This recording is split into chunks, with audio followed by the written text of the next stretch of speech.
Welcome again to Let's Learn Academy. We are studying sources of energy and this is part 2. So far we have learnt about thermal power plant and also about fossil fuels. Today we shall be learning about improvements in the technology for using conventional sources of energy. I said conventional sources of energy वो सारे energy sources है जिसे हम काफ़ी सालों से use करते हुए आए हैं. आज हम पढ़ेंगे कि कैसे टेक्नोलॉजी को इम्प्रूव किया गया है ताकि हम इन कन्वेंशनल सोर्सेज ऑफ एनर्जी को और अच्छे से और बेटर तरीके से यूज़ कर पाए. Our first topic for today is biomass. What is biomass? Organic matter or animal waste that can be burned for energy. वो सारे ऑर्गेनिक मैटर या तो एनिमल वेस्ट जिसे हम बर्न करके एनर्जी प्रोड्यूस कर सकते हैं उन सभी को कहते हैं biomass. When wood is burnt in a limited supply of oxygen, यानी कि जब ऑक्सीजन की कमी हो और वुड को जलाया जाए, water and volatile materials. Water and volatile materials means वो सारे मटेरियल्स जो अगर आप खुले में रखें तो ऑटोमेटिकली इवोपरेट हो जाए. Example is camphor. अगर आप कैम्फर को खुले में रख देंगे then it will vaporize. Those kind of materials are called volatile materials. Present in it get removed and charcoal is left behind as residue. Residue means remaining substance. So when wood is burnt in the limited supply of oxygen, water and volatile materials present in it get removed and charcoal is left behind as residue. जब आप wood को burn करें oxygen की कमी में तब उसके अंदर प्रेजेंट जो वाटर मॉलिक्यूल्स यानी कि मॉइस्चर एंड वोलेटाइल मटेरियल्स जो उसके अंदर होती है वो सारे वेपराइज हो जाते हैं, रिमूव हो जाते हैं और लास्ट में चारकोल रेसिड्यू के जैसे बच जाता है. Residue means anything that is left over as a waste. Charcoal burns without flames. Charcoal जो कोयला जो होता है वो जब खुद जलता है तो उसमें फ्लेम नहीं होता. Is comparatively smokeless. धुआं भी उसमें से कम आता है and has a higher heat generation efficiency. अब आप बोलेंगे कोयले को जलाने पे धुआं तो आता है. हाँ धुआं तो आता है लेकिन आप लकड़ी जलाएंगे उसमें जो धुआं होगा उतना नहीं आएगा. Charcoal burns without flames is comparatively smokeless and has higher heat generation efficiency. और जो चारकोल होता है वो वुड के कंपैरिजन में ज़्यादा हीट भी प्रोड्यूस कर सकता है. So charcoal is a better substance. यहाँ पे आप देख सकते हैं वुड एक ऐसी चीज़ है जिसको जलाने के बाद जो चीज़ हमें मिल रही है वो ज़्यादा एफिशिएंट है, उसका हम ज़्यादा यूज़ कर सकते हैं. So this is an example of biomass. Cow dung, various plant materials like residue after harvesting the crops, vegetable waste and sewage. Sewage means gutter. Are composed in absence of oxygen to give biogas. ये सारी चीज़ों को decompose किया जाता है और ये किया जाता है ऑक्सीजन जब नहीं हो या ऐसे एरियाज में जहाँ ऑक्सीजन बिल्कुल नहीं हो. जब ये सारी चीज़ें एब्सेंस ऑफ ऑक्सीजन में डिकम्पोज होती है तब एक गैस रिलीज होती है वहाँ से जिसे हम कहते हैं biogas. This is an important definition. Since the starting material is cow dung, it is popularly known as गोबर gas.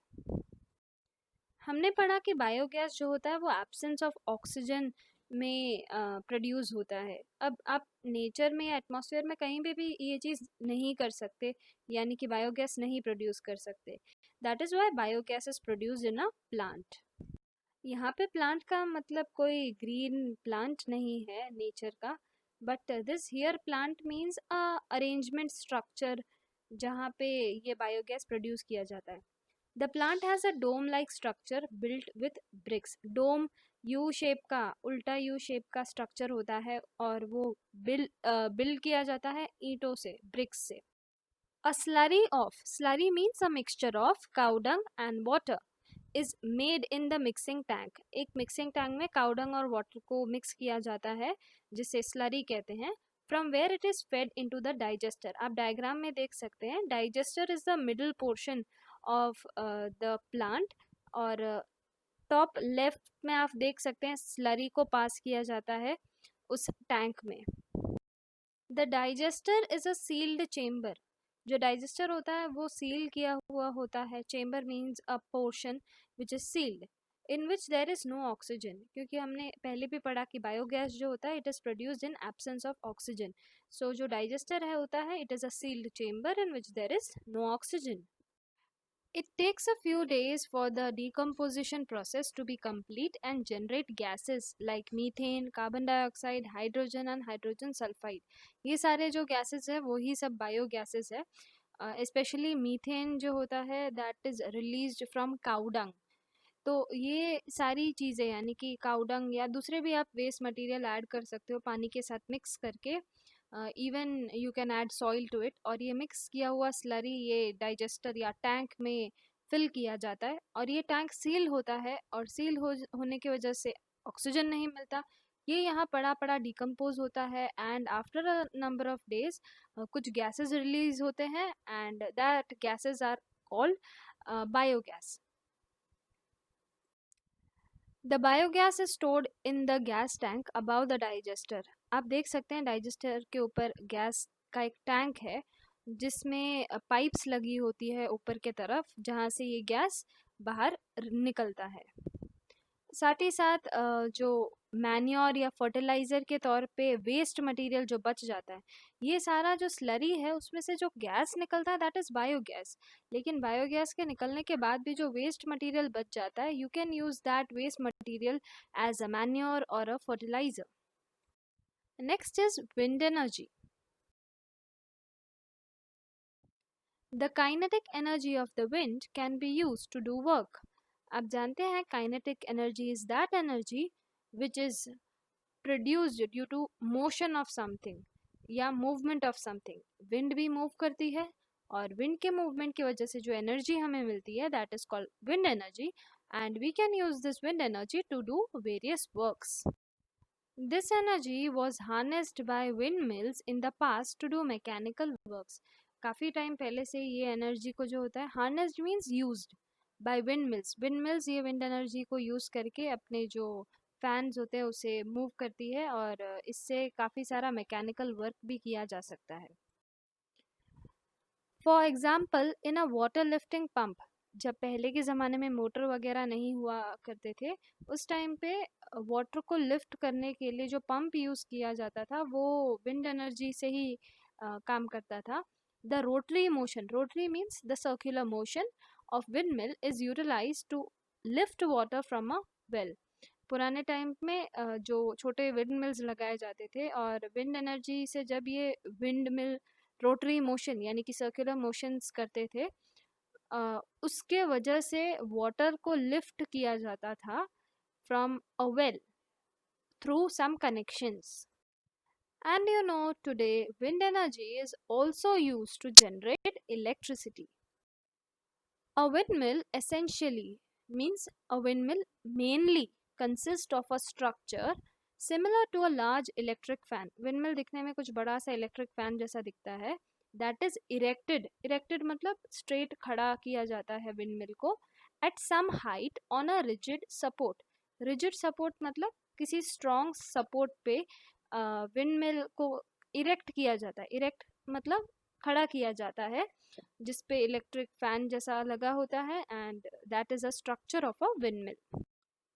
A number of windmills are erected over a large area which is known as wind energy farm.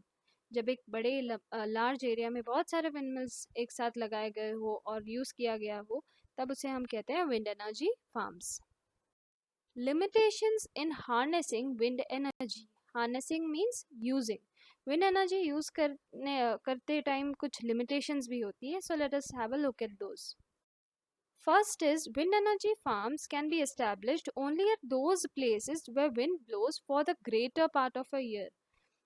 एक साल में majority portion या majority part of the year wind होनी चाहिए. ऐसा नहीं कि कुछ पर्टिकुलर सीजन में विंड चलती है अदरवाइज नहीं होती है. Then we cannot use a windmill there.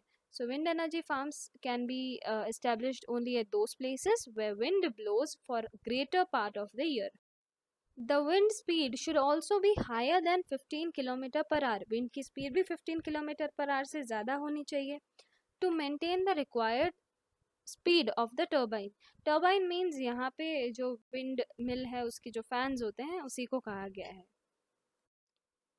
There should be some backup facilities. Backup facilities मतलब अगर कुछ समय के लिए विंड मिल नहीं चल रहा हो due to lack of wind, तो कुछ और भी फैसिलिटीज ऐसे अरेंज होनी चाहिए जिससे हमें एनर्जी कंटिन्यूसली मिलती रहे। There should be some backup facilities like storage cells, यानी कि एनर्जी को स्टोर करके रखने के लिए भी कुछ अरेंजमेंट चाहिए। To take care of the energy needs during a period when there is no wind. Establishment of wind energy farms requires large area of land. Obviously अगर आपको बहुत सारे windmills लगाने हैं, wind energy farm establish करना है, तो आपको एक बड़ा large area of land भी चाहिए होगा। For a 1 megawatt generator, यानी कि ऐसा एक जनरेटर जो कि 1 मेगावाट पावर जनरेट कर सकता हो। 1 megawatt is equals to 10 lakh watt. The farm needs about 2 hectares of land. 1 hectare is actually is equals to 10,000 meter square of land. So 20,000 meter square land चाहिए अगर 1 megawatt generator हमें लगाना हो या use करना हो तो। Let us learn some more topics in our next video.